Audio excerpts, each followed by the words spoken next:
ഇരുമപ്പെട്ടി ചിറമനേങ്ങാട് നെല്ലിക്കുന്നിൽ വീടിനുള്ളിൽ മനുഷ്യന്റെ അസ്ഥികുടം കുഴിച്ചിട്ട നിലയിൽ കണ്ടെത്തിയ സംഭവത്തിൽ കൊലപാതക സാധ്യത തള്ളാതെ പോലീസ്. അസ്ഥികുടം സ്ത്രീയുടേതാണെന്ന് ഫോറൻസിക് വിഭാഗം കഴിഞ്ഞ ദിവസം സ്ഥിരീകരിച്ചിരുന്നു. 3 വർഷമായി ആൾതാമസമില്ലാത്ത വീട്ടിൽ അറ്റകുറ്റപ്പണികൾ നടത്തുന്നതിനിടയിലാണ് പുറകിലുള്ള വരാന്തയിലെ അടുപ്പ് തറയ്ക്കുള്ളിൽ മൃതദേഹം കുഴിച്ചിട്ട നിലയിൽ കണ്ടെത്തിയത്. അടുപ്പ് തറ പൊളിച്ചു മാറ്റുന്നതിനിടയിലാണ് പ്ലാസ്റ്റിക് പായയിൽ പൊതിഞ്ഞ നിലയിൽ തലയോട്ടിയും അസ്ഥികളും കണ്ടത്.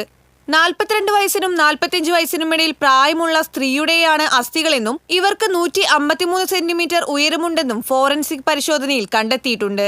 അസ്ഥികളോടൊപ്പം ലഭിച്ച ലോഹ ഏലസിനുള്ളിൽ അറബി വാക്കുകൾ എഴുതിയിട്ടുണ്ട്. കൊലപാതകമാകാനാണ് കൂടുതൽ സാധ്യതയുള്ളത്.